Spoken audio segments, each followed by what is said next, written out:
It was a quiet Sunday afternoon in Rosewood Heights. The sun was warm but not too hot, and the birds chirped softly in the trees. In the backyard of a small red brick house on Maple Lane, the Williams family was getting ready for something special. Marcus Williams, a tall man with a calm smile, stood at the grill, flipping burgers with one hand and holding a lemonade in the other. His wife, Alicia, wore a bright yellow dress and was decorating the table with paper plates and napkins. Their daughter, Kayla, just turned 10 today, and her laughter filled the backyard like music. Her little brother, Jordan, chased Bubbles with a toy gun, falling down and laughing every time he missed one. They had balloons tied to the fence, a long table filled with chips, soda, and fruit punch, and a Bluetooth speaker playing soft music in the background. It looked like the perfect family BBQ, but not everyone saw it that way. Across the street, behind half-closed blinds, a pale, sharp-eyed woman named Mrs. Green stared out her window. Her lips were tight. Her hands clenched the phone. "Loud music again," she muttered. "People like them always bring trouble." Her living room was neat and quiet. A small dog barked once from the corner, but she snapped her fingers and it stopped. On her wall were pictures of her late husband in police uniform. Her house had been quiet since he passed, and she liked it that way. She looked out the window again. The Williams family was laughing. Children were running in the yard. Neighbors were walking by and waving. But to her, it wasn't joy. It was noise. She picked up her phone. Meanwhile, back at the BBQ, Marcus put the final burger on a tray. "Food's ready," he called. The kids ran to the table. A few neighbors stopped by to say hello, dropping off small gifts for Kayla. One of them, Mr. Bennett from 2 doors down, handed Marcus a cold soda. "Nice to see people out and smiling," he said. Marcus nodded. "She's 10 today. Had to do something special." "You've earned it," Mr. Bennett said. "Lot of people proud of what you've become." Marcus smiled, but his eyes flicked across the street. For a second, he thought he saw someone watching. The blinds moved. Then nothing. He shook the feeling off. Not today. Inside her house, Mrs. Green was talking on the phone. "Yes, I'd like to report a disturbance," she said in a low, firm voice. "There's a large gathering next door. Music, children screaming, smoke. I think it could be dangerous." The 911 operator sounded calm. "Is there any sign of violence or threat?" "I don't know what they're doing," she said sharply. "It just doesn't feel safe." "We'll send someone to check on it." She hung up and returned to the window. Her eyes were cold. In the yard, Kayla was opening presents while everyone clapped. "This one's from Uncle Terrence." "Alicia," said, handing her a box. Kayla opened it fast and gasped. "A tablet?" Marcus laughed. "You better take care of that. It's not for throwing around." She hugged him tight. "Best birthday ever, Daddy." Marcus picked her up and kissed her forehead. But as he did, his eyes caught something in the distance. Sirens. He froze. At first it was faint. Just a soft wail coming from down the street. Alicia noticed too. "Do you hear that?" The sound got louder. Kayla looked worried. "Is something wrong?" Marcus's smile faded. "Probably just passing by." But it wasn't. The siren stopped nearby. Marcus gently set Kayla down. He walked toward the front of the yard. A black and white patrol car was parked across the street. Mrs. Green was already at her window again. She leaned forward. A small smirk curled on her lips. One officer got out. Young, nervous. He looked around, uncertain. He adjusted his badge and walked toward the Williams home. Marcus stood tall near the front gate, arms crossed, waiting. The officer approached, clearing his throat. Afternoon, sir. We received a call about a disturbance. Some kind of loud party?" Marcus looked back at the smiling children, the quiet music, and the family sitting at the table. "A disturbance?" he said, raising one eyebrow. "Yes, sir. A neighbor called. Claimed there was a large group and possibly, noise complaints." Marcus said nothing for a second. Then he slowly pulled out a leather wallet from his back pocket. He opened it. Inside, was his badge. The young officer's eyes widened. Chief Marcus Williams, Marcus said calmly. Rosewood Heights Police Department. There was silence for a moment. The officer stood frozen. Sir, I didn't know. I know, Marcus said, his voice still calm. This is my daughter's birthday. That's her cake on the table. These are her cousins. That's lemonade. No alcohol, no threats. Just family. The officer nodded quickly. Understood, Chief. I'm sorry to interrupt. You're just doing your job, Marcus replied. But next time, look. First, don't assume. The officer turned and quickly returned to his car. Across the street, Mrs. Green had pulled back from the window. Her smile had disappeared. Back in the backyard, the family was quiet now. What happened, Daddy? Kayla asked. Marcus looked down at her. Nothing, sweetie, he said softly. Just someone who made a call. Without knowing the truth. He looked around at his family, at the neighbors who were still sitting with them, and at the quiet house across the street. He knew this wasn't the end, not even close, because some people didn't care who you were or what you became. To them, you were just someone to fear, and sometimes fear makes people dangerous. Cliffhanger. Ending. The camera zooms out as the family tries to enjoy the rest of the BBQ, but the piece feels broken. In the distance, the same patrol car hasn't fully left. A radio crackles inside it, and in the shadows of Mrs. Green's house, another figure stands, someone watching the family closely. The sun began to sink lower in the sky, casting a soft orange glow across the Williams' backyard. Children were still playing, but the energy had changed. The laughter felt a little quieter. The music now turned down, barely whispered from the speaker. Marcus sat at the edge of the porch steps, watching the kids chase bubbles again, just like before, but his eyes weren't on them. They were locked on the house across the street, Mrs. Green's house. He hadn't forgotten the officer's awkward face, the hesitation, the stuttering. This wasn't just a misunderstanding. This was targeted, and Marcus knew. This was only the beginning. Inside her house, Mrs. Green was pacing. She had just watched the young officer return to his patrol car, visibly shaken. He had barely said anything before driving off, and the worst part? He didn't do anything. That man, Marcus, stood there like he owned the street, like he belonged in a police uniform, like he was above being reported. Mrs. Green clenched her jaw. She walked into the kitchen, grabbed her old black phone book, and flipped through the pages. Her fingers stopped at a name she hadn't called in years. Sergeant Raymond Doyle, retired. She picked up her phone and dialed the number. Far across town, a man in his 60s picked up. His voice was deep and rough from years of yelling over sirens. Yeah? Ray, she said. It's Helen Green. There was silence. Then, well, I'll be. Haven't heard your voice in forever. I didn't call to chat, she snapped. We've got a problem. What kind of problem? Do you remember Marcus Williams? He paused. The kid from Maple Lane. Used to run with a bad crowd. Not anymore, she said coldly. He's the new police chief. Raymond was quiet. Then he chuckled. Well, I'll be damned. That's funny. No, it's not, she said sharply. I called in a noise complaint today. His whole family was in their backyard, laughing, grilling, making noise. I wanted it handled. But the officer they sent, he froze when Marcus showed his badge.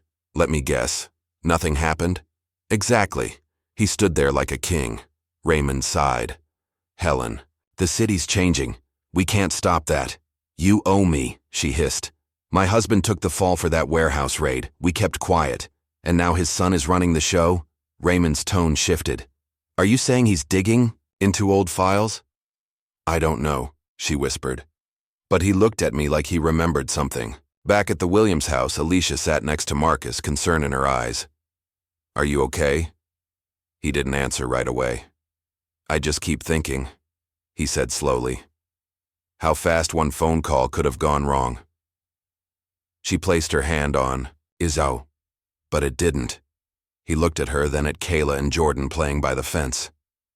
This time, Alicia's voice lowered. You think Mrs. Green will call again? He nodded. Yes, and maybe not just her. She looked away. Maybe we should have moved when we had the chance. We still can, he said gently. No, she said firmly. This is our home. We won't be chased out by fear. That night, after the BBQ was cleaned up and the kids were asleep, Marcus sat in his small home office, scrolling through his computer. He typed in a search, Officer Robert Green, case file, 1994. The screen loaded slowly. Then it flashed open. Marcus's face changed as he read. Warehouse cover-up. Lost evidence. No conviction. Name redacted.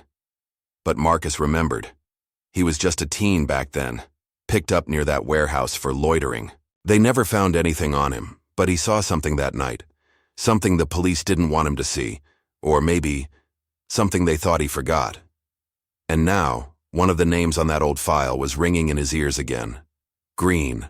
Across town, Sergeant Raymond Doyle made a new phone call. Yeah, it's me. Listen, we've got a problem.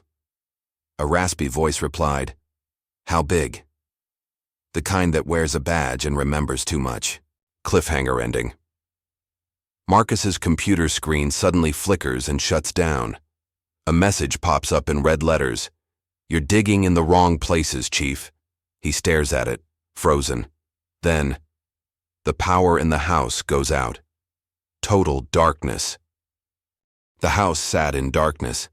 Outside, streetlights flickered. Inside, the only sound was the hum of the refrigerator as power flicked back on moments later. But Marcus knew what he saw. That message, "You're digging in the wrong places, Chief," was not a prank. Someone was watching him, and they weren't happy. Marcus stepped away from the computer slowly. His eyes scanned the darkened corners of the room, alert. It was quiet again. Too quiet. Alicia called from the bedroom. Marcus? The lights just went out for a second. What happened? He paused, then said calmly, Might be a glitch. I'll check the fuse box. But deep inside, he knew. That wasn't a glitch. That was a warning. The next morning, Marcus arrived at the police station earlier than usual. His uniform was perfectly pressed, but his mind was restless. As he entered, a young officer stood at attention near the front desk. Good morning, Chief, the young man said, nervous but cheerful. I'm Officer Luis Marlowe. I'm, assigned to your department. Just transferred here last week. Marcus glanced at him. Young, eager, respectful. The kind of officer every town needed more of. Morning, Marcus replied. You worked yesterday? Luis looked down. Yes, sir. I was the one dispatched to your residence. Marcus studied him carefully. First time someone pulled rank on you? Luis flushed. I wasn't sure what to say, sir. You caught me off guard. It's okay, Marcus said. But next time, don't let the badge confuse you. No one is above the law, not even me. Luis nodded quickly. Understood, Chief. Marcus leaned closer. But also, he added quietly, next time, trust your gut. If something feels wrong, it probably is. You're here to protect people, not to scare them. Luis nodded again, slower this time. Thank you, sir. I'll remember that. Later that day, Marcus returned to his office and locked the door. He turned on his laptop and pulled up the police archives again. He needed answers. Why did Mrs. Green make that call? Why now? And why did that name, Sergeant Doyle, suddenly reappear? He typed slowly. 1994, warehouse incident, full report. Unredacted, but again, the screen blinked red. Access denied. Level 3 clearance required. Marcus frowned. Level 3? He was the chief. Who had blocked these files? He picked up the phone and called IT. This is Chief Williams, who has override clearance on archived incident reports from '94. The man on the line hesitated. Sir, I'm not sure. Some of those files were sealed long ago, before your time. By who? Silence. Then, retired Sergeant Doyle, and a few others. Want me to send a list? Yes. Everything. Today. Meanwhile, across town, in an old diner near the edge of the city, Raymond Doyle sat in a booth with a heavy leather jacket and a black coffee in front of him. Another man slid into the seat across from him. Younger, clean-cut, former military look. He's looking into the files, Raymond said without looking up. So, the man replied. They're sealed. Raymond shook his head. He's not stupid. And now he's the chief. That title comes with curiosity. The other man leaned forward. Do we scare him off, or silence him? Raymond's eyes narrowed. Not yet. We watch. Every move, every call, every file he opens. If he digs too deep, he let the sentence hang. Back at the station, Officer Marlowe passed Marcus in the hallway. Sir, he said softly, I think you should see something. Marcus stopped. What is it? Luis looked around, then handed over a small brown envelope. I found this in the mailbox outside. No stamp, no name. Marcus opened it slowly. Inside was a single photo, black and white, blurry, but clear enough to see what mattered. It showed a younger Marcus, maybe 17, standing near the warehouse from 1994. In the background, 2 officers shaking hands near a black van. One of them was, definitely Sergeant Doyle, written on the back in red pen, You saw more than you remember. Marcus stared at the photo, heart pounding. He hadn't told anyone he'd been near that warehouse. No one, except one man, his mentor from back then. Officer, James Jimmy Booker, but Booker had vanished 15 years ago. Disappeared without a trace. Now Marcus knew. Maybe Jimmy didn't disappear. Maybe someone made him. Cliffhanger. Ending. Marcus turns the photo over again. This time he notices something strange. One of the officers near the van had a visible tattoo on his wrist. A snake wrapped around a gavel. He recognizes it, because yesterday when he shook hands with Officer Luis Marlowe, he saw that exact tattoo on his wrist. Marcus stared at the photo in his hand, his fingertips gripping the edges tighter with each passing second. The back of the picture was still damp from sweat. But the real heat wasn't in his hands. It was rising through his chest, the tattoo. The same tattoo he had seen years ago at the warehouse. And now, he'd seen it again, on Officer Luis Marlowe. But how? Luis was only in his 20s. Too young to have been at that warehouse in 1994, unless Marcus's thoughts were racing. He turned back to the hallway, but Luis was gone, like a shadow that vanished before you could catch it. Back in his office, Marcus locked the door. He pulled out an old folder from the bottom drawer of his desk, one he hadn't touched in nearly 20 years. It was cracked, yellowed, labeled only with one word, Jimmy. Inside were faded photos, newspaper clippings, and a handwritten letter never mailed. Officer Jimmy Booker had been Marcus's mentor. Tough, honest, the only man in uniform who treated Marcus like more than a street kid. And then one day, Jimmy vanished.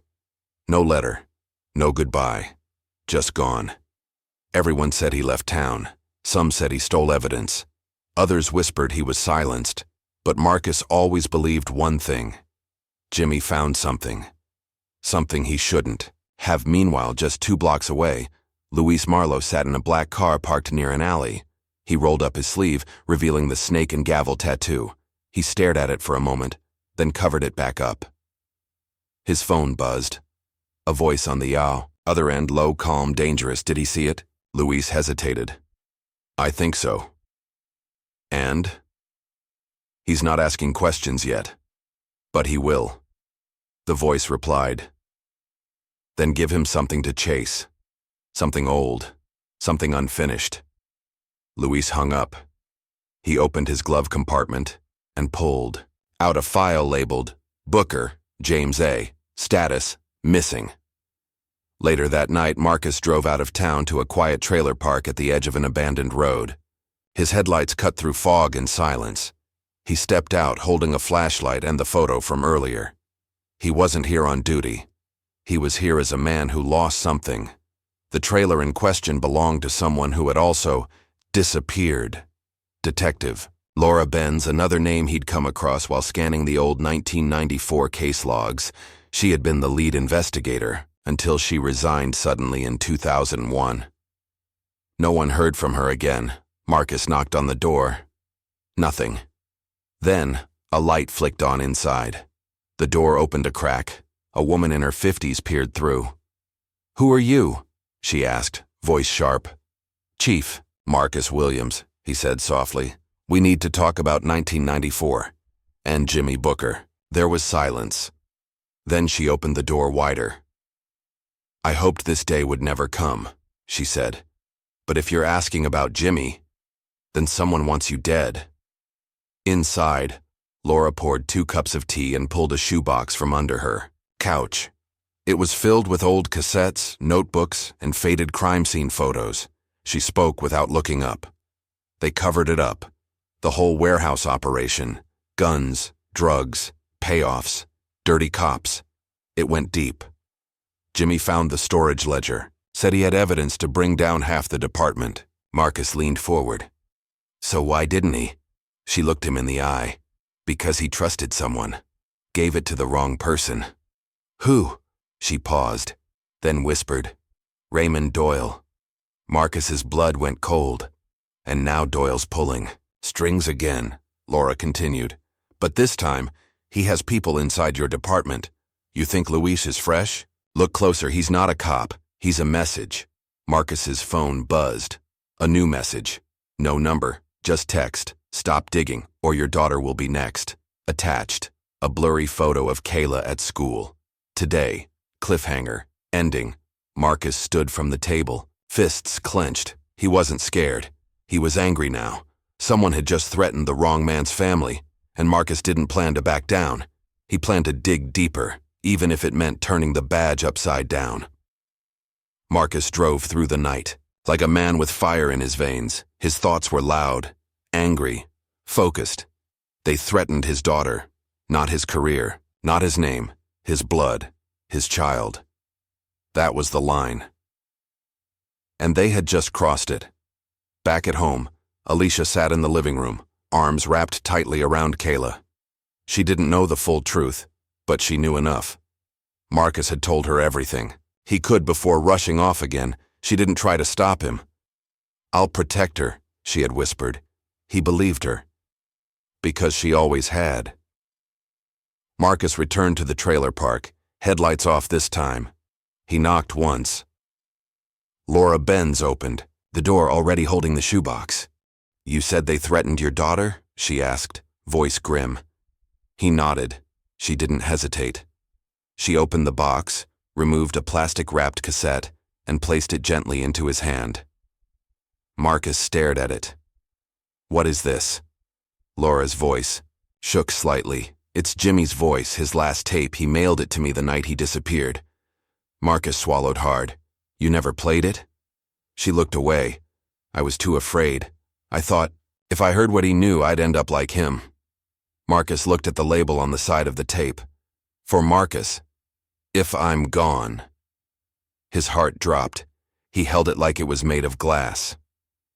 At the station that night, Marcus entered through the back. His office was empty, lights off. The world outside was asleep. He locked the door, drew the blinds, and popped the cassette into an old player from the evidence room. He pressed play. Jimmy's voice crackled to life. "Hey, kid. If you're hearing this, then I didn't make it. You remember that night at the warehouse? You weren't supposed to be there. But you saw it, didn't you? The black van, the officers, the handshake. That wasn't a drug bust, Marcus. That was a handoff. Guns came in from out of state. Evidence disappeared. Someone paid big money to keep it buried, and the man running it, Raymond Doyle." Marcus leaned closer, eyes wide. "He was working with outside contractors, ex-military, tattoos. On the wrist, snake wrapped around a gavel. They called themselves the Oath Keepers, said they were cleaning up cities by any means necessary. I tried to turn in the files, gave copies to a friend, but someone found out. I'm running. Now, and if they catch me, they'll make sure I never speak again. Marcus, if I don't make it, don't trust anyone with that tattoo, and don't stop digging, because you weren't just a kid on the street that night. They saw you, and they remember. Be safe, kid, and tell Alicia I said thank you and for the cookies. The tape clicked off. Silence filled the room. Marcus sat frozen. All this time, Jimmy had known. Jimmy had tried to protect him, and now, Jimmy might be dead because of it. Marcus picked up the phone and dialed internal records. This is Chief Williams. I need to reopen a cold case. James Booker. I want his disappearance listed as suspicious, effective immediately. He hung up before they could respond. Across the city, inside a black van parked near the school, Luis Marlowe watched, through binoculars. He wasn't looking at Kayla this time. He was looking at Alicia.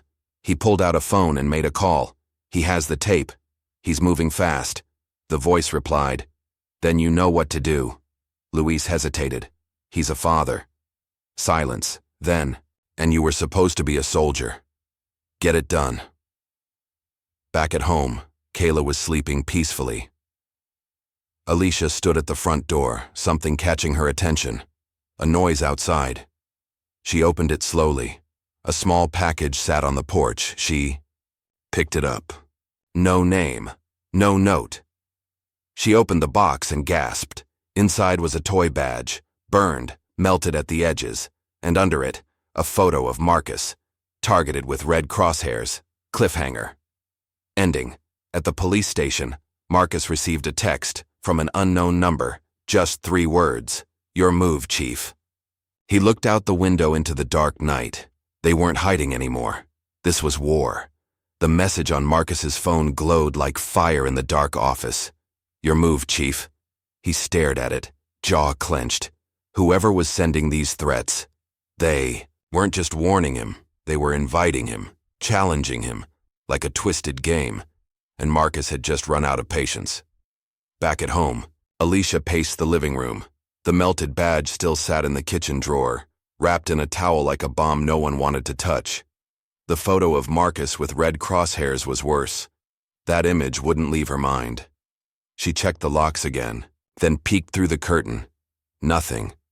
Stillness. Too still. She picked up her phone and texted Marcus. "Come home soon. I don't feel right.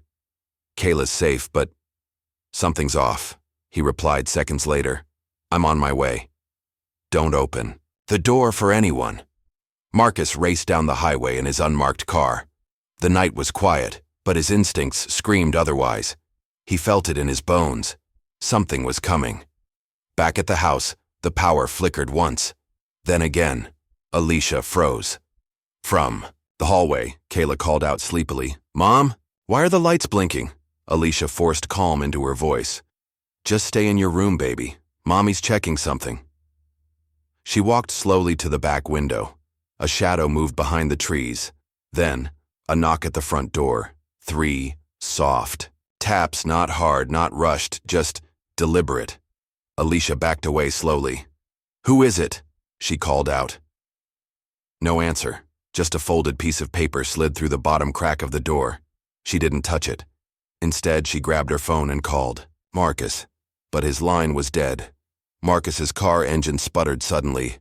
He looked down. Dashboard blinking. Power dying. No. Not now. The engine went black. Brakes stiff. The car rolled to a stop. And in the distance, from a hilltop behind him, a pair of headlights flashed once, then disappeared. Back at the house, Alicia finally unfolded the paper with trembling hands. It read, "You have 10 minutes to pack, or she disappears next." Taped to the bottom corner was a school photo of Kayla, cut down the middle. Alicia's heart dropped. Without hesitation, she ran to Kayla's room, pulled her from bed, and whispered, "We're leaving. Right now. No time for shoes. No time for anything." Marcus sprinted through the trees, Having abandoned the car, his phone still dead. Heart pounding, he burst through the side path to his house, only to find the door wide open. Inside, lights still flickered. "Alicia?" he shouted. "Kayla?" No answer, just the wind. He ran through every room. Empty. Gone. Gone. Gone. On the kitchen table, one thing was left.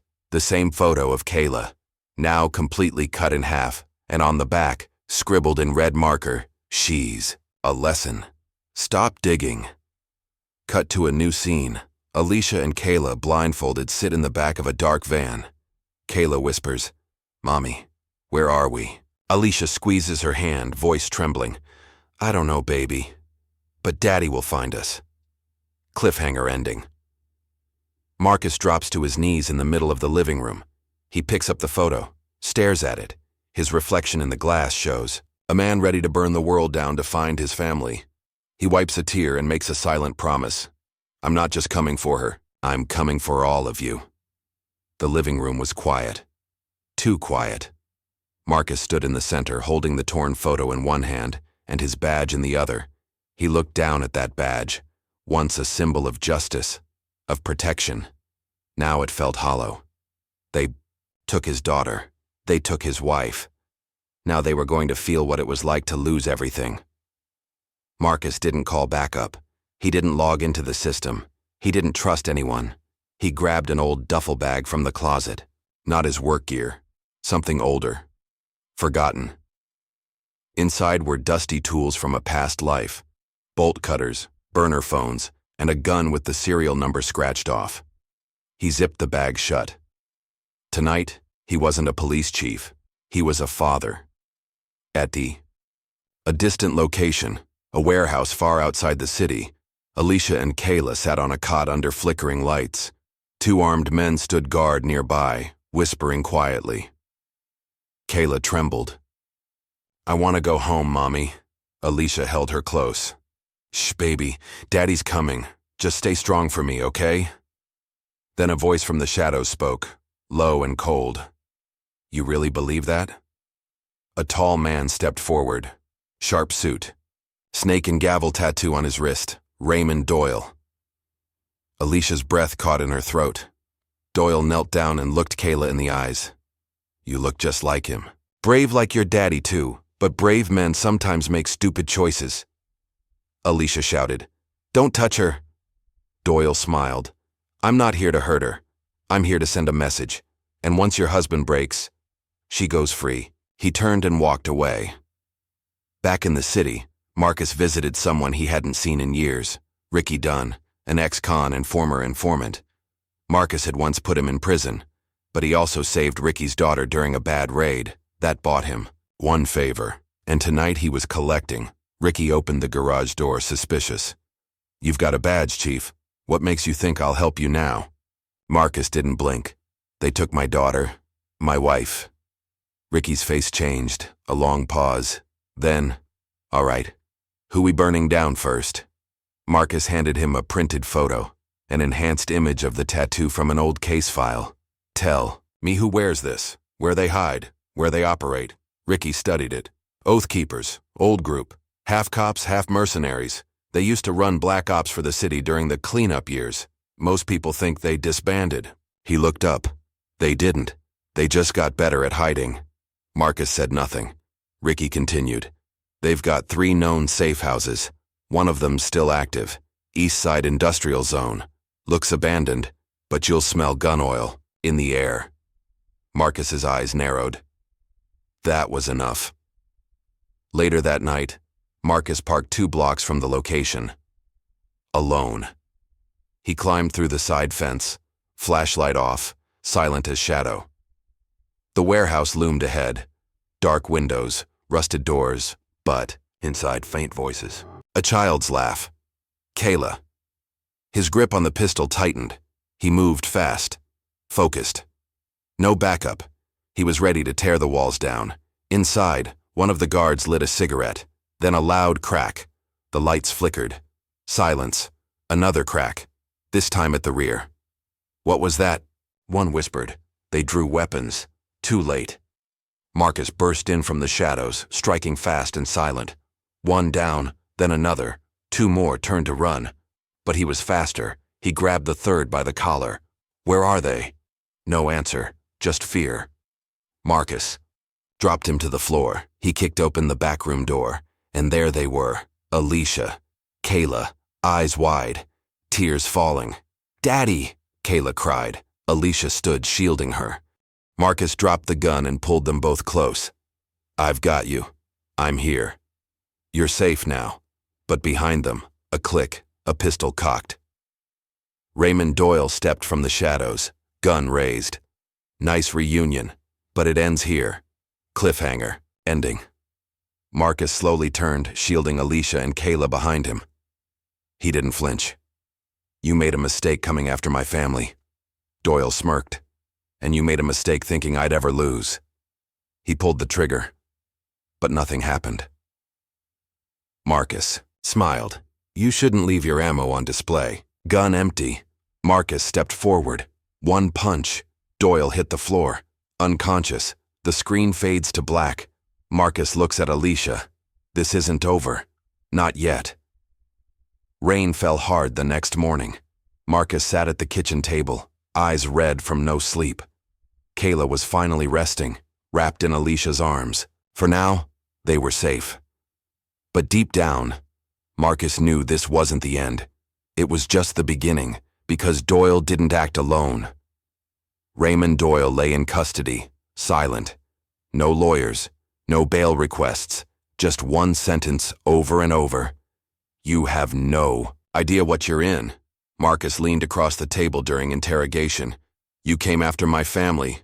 I should let you rot in a hole, but I want answers." Doyle looked up, eyes like ice.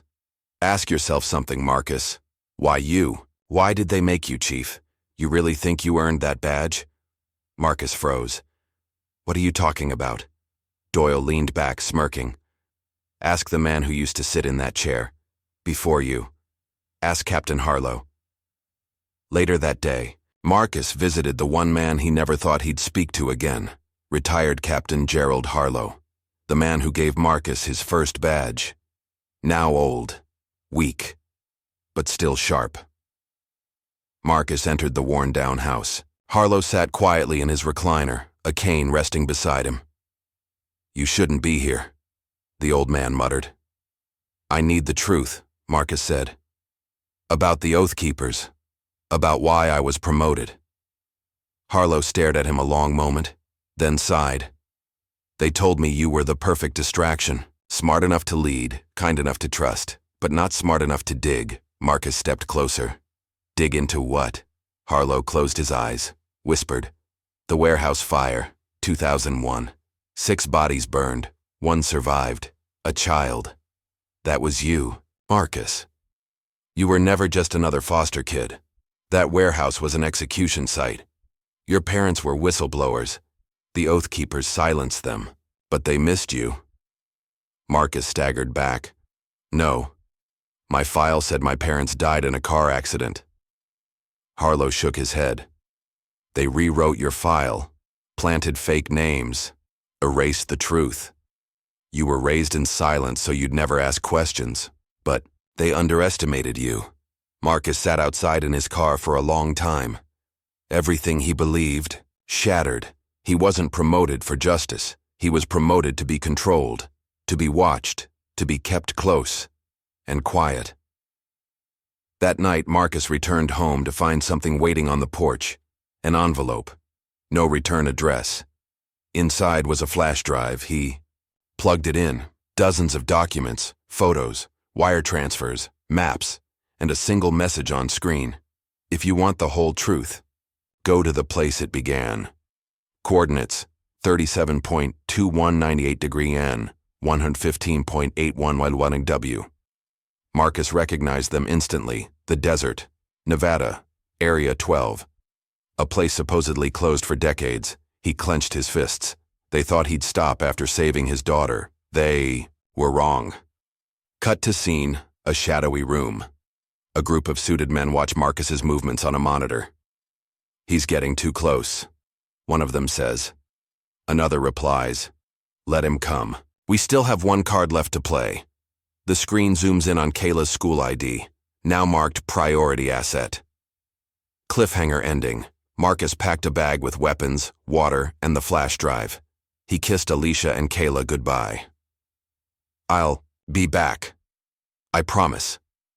Alicia grabbed his arm, eyes wet. Don't go alone, please. Marcus looked into her eyes. I was born into this war. I have to end it. He walked into the night, headed for the desert, to uncover the secret they buried, with fire. The desert was endless. Marcus drove for hours. Nothing but sand, rocks, and silence. The sun had set long ago, but the heat still clung to the air like a warning. He followed the coordinates exactly, his headlights slicing through the dark. Then, suddenly, a fence. Old.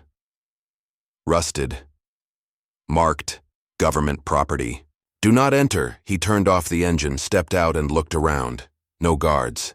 No cameras. Just wind. But something didn't feel right. About 100 feet past the fence, hidden behind boulders, Marcus spotted it, a metal hatch buried under sand and dry brush, exactly where the flash drive said it would be. He pulled the cover, open. Stale air hit his face. He climbed down the ladder into darkness. Inside was a narrow tunnel, old concrete walls, lined with wires and broken lights. The deeper he walked, the colder it got. Finally, he reached a door. Keypad locked. He entered the code from the flash drive, 127 Lux. The lock hissed open, and what lay beyond it? A hidden archive, row after row of file cabinets, dusty servers, and sealed evidence boxes. Marcus turned on a single hanging light, and there it was. Folder labeled, Project Silencer, Case File, Joe 9147. His hands shook as he opened it. Inside, photos of his parents standing beside law enforcement officials. Typed letters warning about corruption inside the city's leadership. A report titled, Internal Threat, the Oath Keepers and the Whistleblowers. And stapled to the last page, a birth certificate. His. But the name listed under Father, Captain Gerald Harlow. Marcus dropped the folder. No. Flashbacks raced through. His mind, Harlow always protecting him in the academy, pulling strings to get him promoted fast, his weird silence when Marcus asked about the past. Everything made sense now. Harlow hadn't just known the truth. He was part of it, his biological father, and the man who helped erase his identity. Back at home, Alicia received a message on her phone, unknown number, a video. She pressed play. Her breath caught. Marcus, trapped inside the bunker. The door had been sealed from the outside. Smoke started filling the tunnel behind him. Alicia screamed, "Kayla, stay inside!" She called 911, but the line was scrambled. Meanwhile, deep inside the bunker, Marcus found one more file, marked in red. The child. Inside were reports about Kayla, surveillance notes, DNA tests, a note from years ago. The child carries enhanced memory retention, suspected to be a generational anomaly. They had been watching her all along. Marcus looked at the camera in the corner of the ceiling, and he finally realized, this was never about me. This was about my daughter. Cut to scene. A black SUV pulls up outside Marcus's home.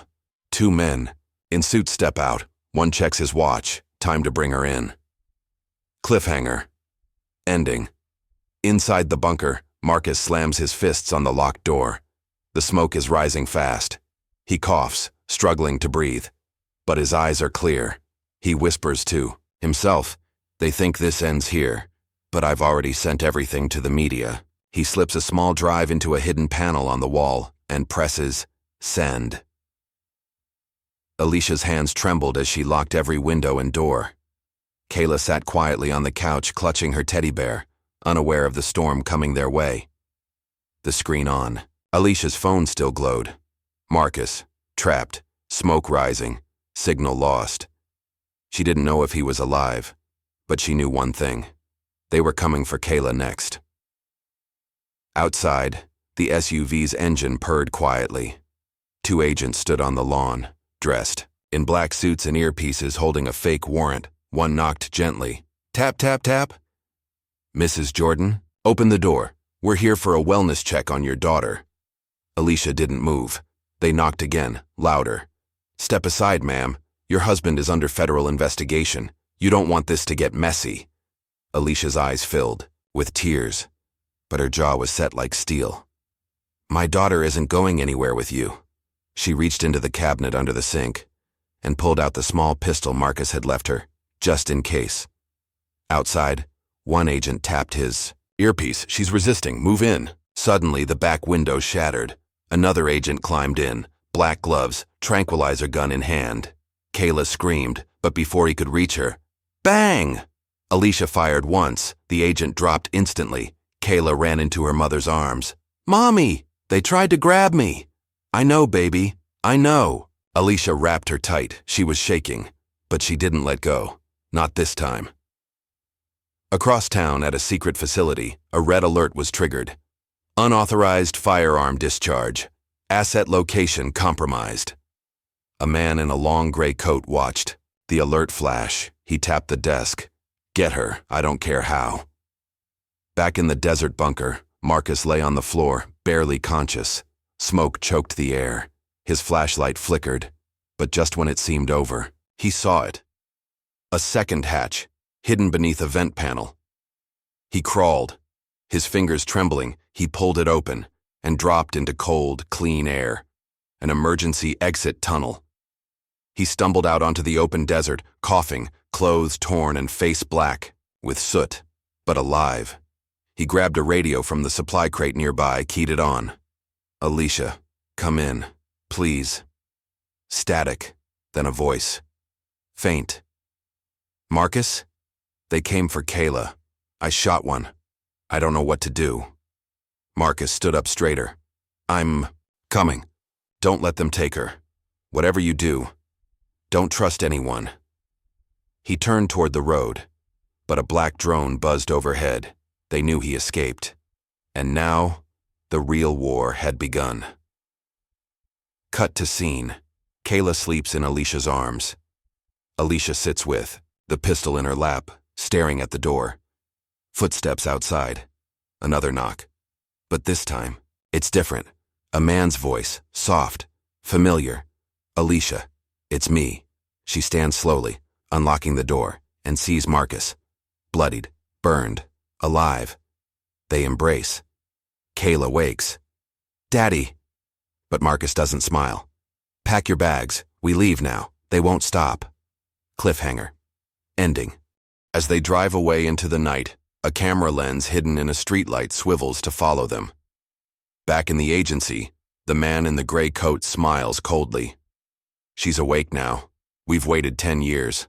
Let's see what the girl can really do. They drove in silence for over an hour. Marcus kept his eyes on the rearview mirror.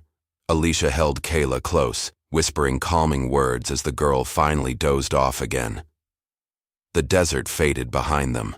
Ahead, the mountains. They weren't running anymore. They were hiding. But Marcus knew. They couldn't hide forever. Not after what he'd read in the files. Not after what they did to his parents. Not after what Kayla had started to become. 2 nights earlier, when Kayla had cried out in the backyard, something strange happened. The lights in the neighborhood had surged, phones froze, car alarms triggered. Even the agent hiding across the street had reported sudden audio-visual interference, right before his ears started bleeding. She didn't even know she was doing it, but someone else did, and now they wanted her. They reached a cabin in the forest, an old safe house from Marcus's academy days. Off-grid, no Wi-Fi, no cell signal, just firewood, old blankets, and silence. As Alicia tucked Kayla into bed, Marcus set up a perimeter alarm using motion sensors and tripwire. But when he looked through his bag, something caught his eye, a thin folder he hadn't packed himself. Inside, a note. You think this is about politics, race, or corruption? It's not. It's about power. and your daughter has it. Below that, a list. Memory retention, level 5. Auditory mimicry, untrained. Neurological mapping, incomplete. Marcus stared at the last line. Kayla Jordan may be the first successful carrier. That night, Marcus sat by the fire staring at Kayla as she slept. Alicia sat beside him, whispering, "Do you think she's different?" Marcus nodded slowly. "I think she's exactly what they feared she'd be. But she's just a little girl." Marcus turned to his wife, his voice low and certain. "That's what makes her so dangerous. She doesn't understand what's inside her. But they do." The next morning, Kayla woke up screaming. Marcus rushed to her. She was pointing at the window. "I saw a man watching us in the trees." He ran outside. No one. But something was left behind. A stone. Flat. Polished. With a strange glowing symbol carved into it. He picked it up. Suddenly, flash! A memory not his own slammed into his brain. A voice. Cold. Robotic. Project Echo Child has begun. Phase 2 activated. He dropped the stone, gasping. Alicia ran. Out. "Marcus!" "I saw it. I saw them. They're using her as a receiver. A living signal." He turned to Kayla. She sat silently now, staring at the fire. "I heard their voices," she said. "They're not human." Cut to secret facility scientists. Observe a brainwave scan on a large monitor. Kayla's image appears. The peaks on the graph spike. A woman in a white coat whispers, "She's linked. The connection's open. We have 30 hours before it closes." Again. The man in the gray coat steps forward. "Send the shadow unit. I want her alive, and if Marcus resists..." He gives a chilling nod. "Burn the whole forest." Cliffhanger ending. That night, as a storm builds overhead, Kayla sits, up in bed, eyes wide. "Daddy." Marcus turns. "They're close," she whispers. "I can hear their thoughts." How close? Kayla's lips tremble. They're already here. A drone's red light flashes in the trees outside, then another, and another. They're surrounded. The red lights in the trees blinked like eyes. Marcus dropped the curtain. "They found us." Alicia grabbed Kayla, pulling her close. "We have to run." "No," Marcus said. "It's too late for that." He reached under the floorboards and pulled out a black duffel bag. Guns, flashlights, flare grenades, and one thing Kayla had never seen before. A silver bracelet with blinking lights. He knelt in front of her. "Baby, do you trust me?" She nodded. He gently placed the bracelet around her wrist. "If anything happens to us, this will keep you safe. But only activate it when you feel scared enough to run." Kayla's eyes filled with tears. "I don't want to run again." Marcus held her tightly. "You might not have to." Outside, the shadow unit moved in silence. 12 elite agents in black armor, infrared scopes glowing in the rain. Inside, the house. Marcus had set traps, tripwires to smoke bombs, sharpened sticks in doorways, broken glass under the windows. He turned to Alicia. "You take the back. Guard Kayla. No one gets near her." "What about you?" Marcus loaded his rifle. "I'll hold the front. If they want her, they'll have to go through me." The attack began at 2:03 a.m. Glass shattered. Bullets tore through the cabin walls. Marcus returned fire, hitting 2 men before diving for cover. Alicia pulled Kayla into the bathtub and covered her with blankets, heart pounding in her ears. One soldier made it through the back door. Alicia shot him point blank. She didn't even flinch. Another charged in. But Kayla screamed. The bracelet on her wrist blinked, and then glowed bright white. The agent froze in place, like something was gripping his brain. He dropped his gun, collapsed, foaming at the mouth. Kayla sobbed. "I didn't mean to." Alicia hugged her. "It's okay. You saved us." Outside, Marcus was bleeding. A bullet grazed his shoulder. 2 more agents rushed him. He took down one, but the second tackled him, knife in hand. Before the blade could strike, a flash of light burst from the cabin. The man froze midair, screamed, then dropped. Marcus turned. Kayla stood in the doorway, eyes glowing faintly. The last remaining agent, seeing her, dropped his weapon and slowly backed away. He pressed a button on his chest. Target has evolved. Repeat, she is not stable. Abort mission. He vanished into the woods. Silence fell. The forest was still. The cabin, though broken, still stood. Marcus walked toward Kayla, his voice shaking. What did you do?" She looked up at him, eyes returning to normal. "I don't know. I just thought of you. And it happened." Cut to scene deep underground. The man in the gray coat watches a recording of the entire ambush. He doesn't blink. "Containment failed," one agent says. "She's already crossed phase 2. The man nods slowly. "Prepare phase 3. The agent hesitates. "But sir, phase 3 means full exposure. If she unleashes, I said prepare it." Cliffhanger. Ending. Later that night, Marcus tends to his wounds as Alicia puts Kayla to bed. He turns on the emergency radio. A voice crackles through. "To anyone listening, the blackout is over. Files leaked. The Oath Keepers are exposed. Protests in D.C. have begun." And a message just played on national television from a little girl named Kayla Jordan. Marcus's breath catches. He rushes to the living room. On the TV screen, "You tried to hurt me because I'm different, but I'm not afraid anymore. You should be." The signal cuts. Marcus stares at the screen. Kayla walks in, holding the glowing bracelet. "Daddy," she says, "they're coming again. But next time, I'll be ready." All across America, televisions flickered, phones vibrated, screens froze. Then one face appeared everywhere. Kayla Jordan. She stood calmly in front of a wooden cabin wall, her voice quiet, but unshakable. "You hurt my family. You tried to hide the truth. But I remember everything. And I'm not the only one anymore." The video ended in 10 seconds, but it changed everything. Within minutes, the internet exploded. Hashtags like Kayla Speaks, Truthchild, and The Oath Keepers. Lie began trending. A leaked folder followed. Names, dates, hidden labs, missing people. Marcus's data drop had worked, and Kayla's voice had turned it into a movement. Protests began forming. Outside. Courthouses, police stations, even the agency's own buildings. People started asking, who is Kayla Jordan? What is Project Echo? Why are children missing from the database? The government scrambled to deny, but it was too late.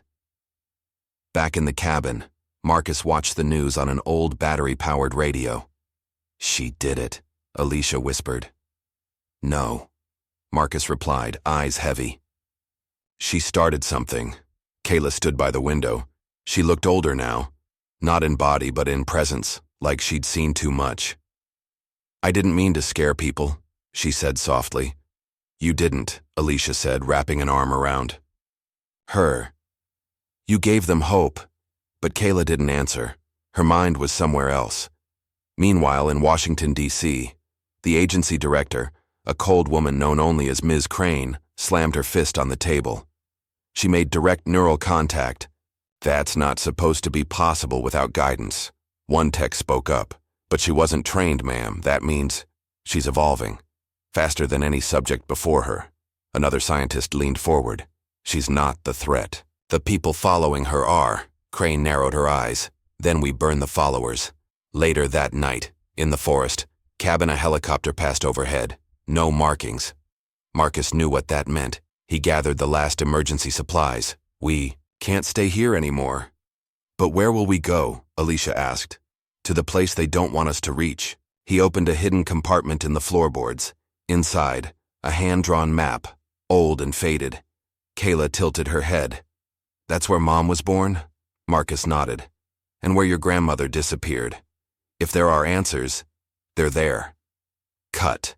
To scene across the country, people began forming underground networks. Some carried flash drives, others passed handwritten letters. All carried the same symbol. The mark from Kayla's bracelet. It meant, "We remember." The movement was growing, and the world's leaders were watching. Cliffhanger ending. In a cold room beneath a government facility, a child sat alone. A little boy, quiet, pale, shaking. He stared at a screen where Kayla's video replayed in a loop. A voice came over the intercom. "We found her, Isaac. You're not alone anymore." The boy looked up, and for the first time, he smiled. The van bumped along the dirt road, miles away from any city, any satellite, any help. Marcus drove with eyes locked forward. Alicia sat beside him, map in hand. Kayla lay in the back seat, quiet, eyes wide open, staring at the sky through the window. "Daddy," she whispered. "There's another one. I heard him." Marcus glanced in the rear view. "Another what?" "A child. Like me." Alicia turned sharply. "Where? What did he say?" Kayla's voice dropped to a whisper. "He's scared. They heard him, for a long time. But now they want us to meet." Back in the facility, the boy, Isaac, watched Kayla's image on the screen again. She looked kind, strong, and he hated that he was still locked in this cold room while she was free. The voice returned. "You've been trained for this, Isaac. You were the first, the most stable, and she's the strongest." Another voice interrupted. Deeper, colder. "She must either join us or be replaced." Back at the cabin ruins, a woman picked through the ashes of the burned-out safe house.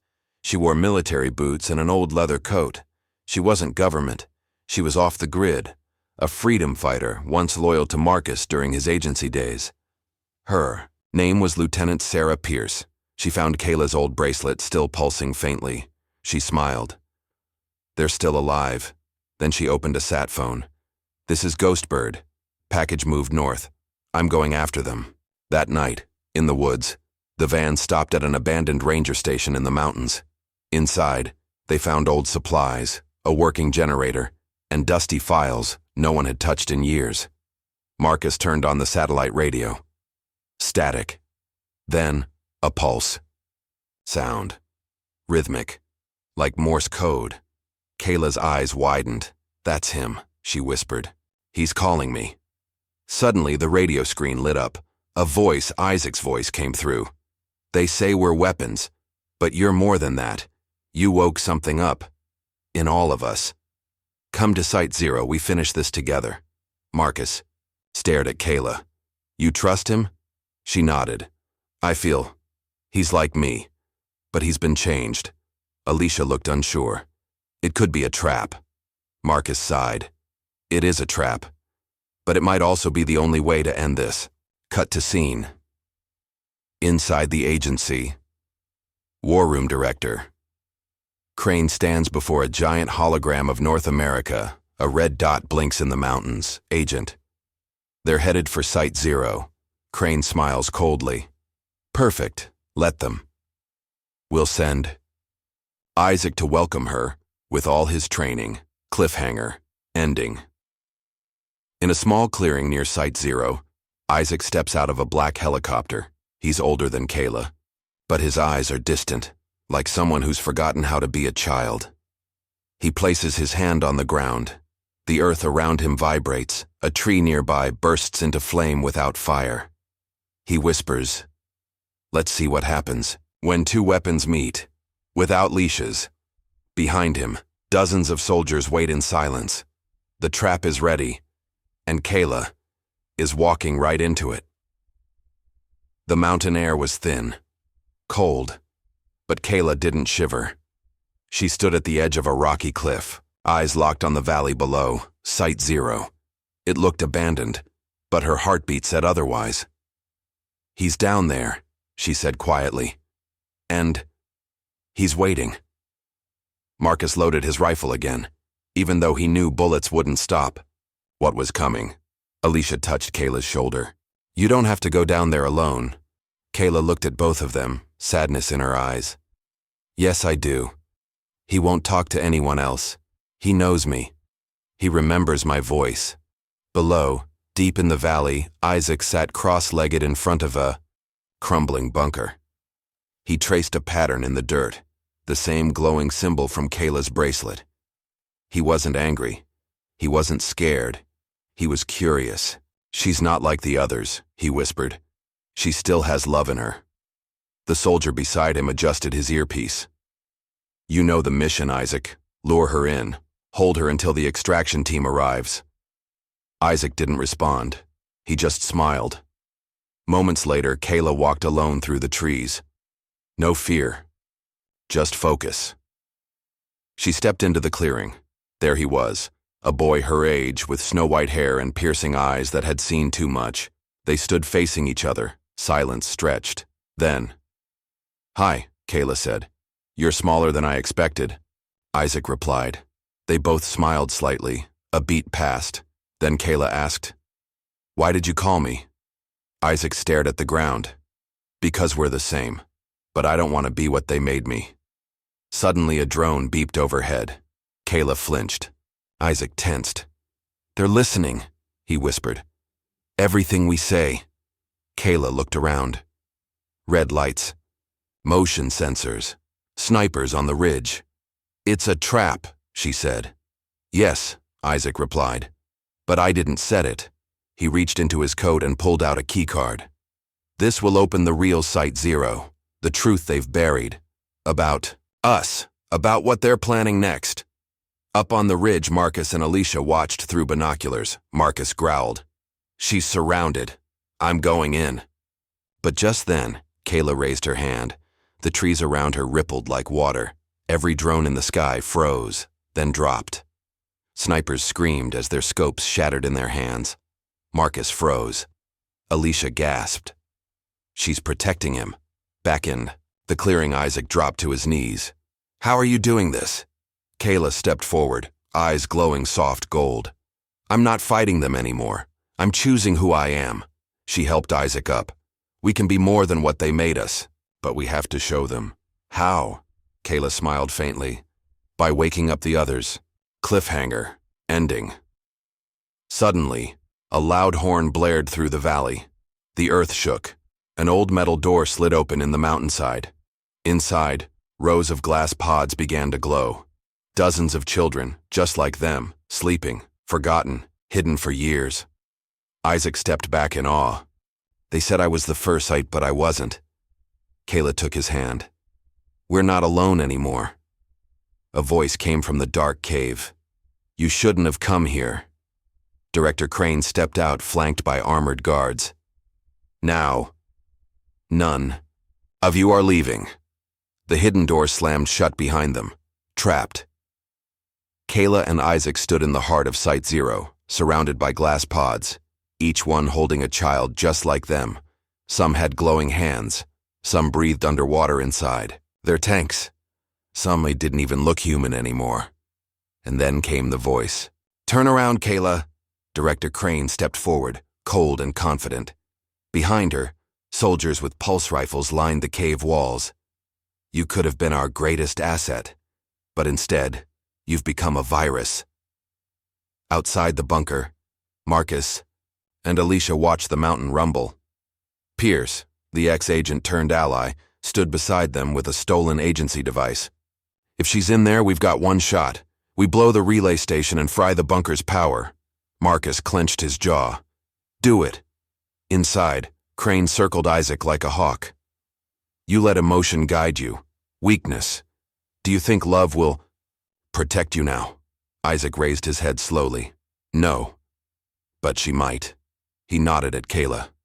The moment Crane turned, Kayla's eyes lit up. The entire cave hummed with energy. Glass pods shook. Some cracked. Children began waking up, eyes wide. Confused. And powerful. Crane screamed, "Contain them!" But it was too late. One by one, the pods burst open. The children stood, frightened, blinking under the harsh lights. Kayla stepped forward. Her voice echoed through the chamber, not loud, but clear and deep. "They hurt us. They used us. But we are not weapons. We are not broken. We are the storm. And storms don't ask permission." Chaos erupted. Soldiers fired. The children fought back, not with hate, but with purpose. Some blocked bullets with invisible shields. Others disarmed guards with wind, shadow, or light. Kayla moved through it all like a conductor, not attacking, guiding. Isaac stood at her side, lightning flickering between his fingertips. Above ground, the relay station exploded.